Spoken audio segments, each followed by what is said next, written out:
Харьковского направления, где вы воевали. Сейчас вы знаете, что там происходит. Мы просто вынуждены сейчас в направлении Харькова.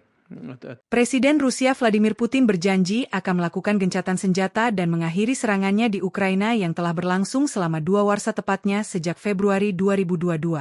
Kesepakatan tersebut dilontarkan dengan syarat Presiden Ukraina Volodymyr Zelensky bersedia menuruti 2 permintaan yang akan diajukan oleh Rusia. Pertama, Ukraina harus melepaskan 4 wilayah yang diduduki Moskow, yakni Republik Rakyat Donetsk, Republik Rakyat Lugansk, wilayah Kherson, dan Zaporizhia. Putin juga menuntut agar Ukraina mengakui 4 kota di atas sebagai wilayah Rusia berdasarkan perjanjian internasional. Tak hanya itu, mengutip laporan Washington Post, dalam proposalnya Putin mendesak Ukraina untuk membatalkan niatnya bergabung menjadi anggota Pakta Pertahanan Atlantik Utara, NATO. Apabila pemerintahan Zelensky yang ada di Kiev menyetujui 2 syarat tersebut, Putin berjanji pihaknya bakal segera memulai perundingan damai dan mengakhiri serangannya di Ukraina. Pemimpin Rusia itu mengatakan dia tidak mengesampingkan mempertahankan kedaulatan Ukraina atas wilayah selatan Kherson dan Zaporizhia dengan syarat Rusia memiliki hubungan darat yang kuat dengan Crimea. Hari ini kami membuat proposal perdamaian yang konkret dan nyata, kata Putin, saat berbicara pada malam pertemuan puncak perdamaian besar di Swiss, yang diatur oleh Ukraina dan sekutunya. Segera setelah Kiev menyatakan siap mengambil keputusan ini, mulai menarik pasukannya dari kawasan tersebut dan secara resmi menyatakan pembatalan rencananya untuk bergabung dengan NATO, kami akan segera, pada saat itu juga, memerintahkan gencatan senjata dan memulai negosiasi, imbuh Putin. Ukraina tolak syarat damai Putin. Sementara itu, merespon permintaan yang diajukan Putin, Ukraina menolak keras usulan Rusia. Pejabat pemerintahan Kiev menegaskan pihaknya hanya akan menyetujui perdamaian jika Rusia menarik diri sepenuhnya dari wilayahnya yang diakui secara internasional, termasuk Crimea. Kementerian Luar Negeri Ukraina menyebut rencana Putin manipulatif, tidak masuk akal, dan dirancang untuk menyesatkan komunitas internasional.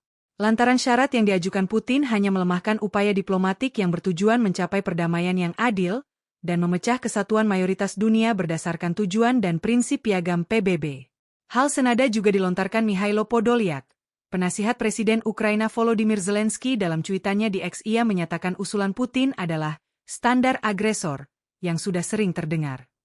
Tidak ada hal baru dalam hal ini, tidak ada usulan perdamaian nyata dan tidak ada keinginan untuk mengakhiri perang. Namun ada keinginan untuk tidak membayar perang ini dan melanjutkannya dalam format baru.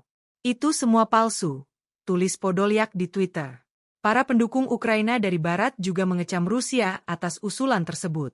Di akhir pertemuan NATO di Brussels, Menteri Pertahanan Lloyd Austin menentang keras permintaan damai Putin.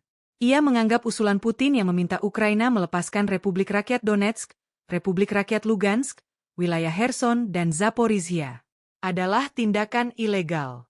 Dia tidak berhak mendikte Ukraina tentang apa yang harus mereka lakukan untuk mewujudkan perdamaian. Putin tidak bertindak dengan itikat baik, ujar Austin. Сейчас в направлении Харькова отодвигать линию фронта с тем, чтобы снизить эти, на самом деле, террористические удары по Белгороду, по другим населенным пунктам.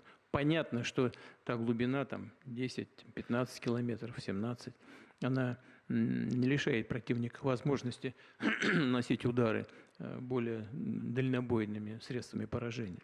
Но все-таки постепенно отодвигает от наших крупных населенных пунктов эту угрозу.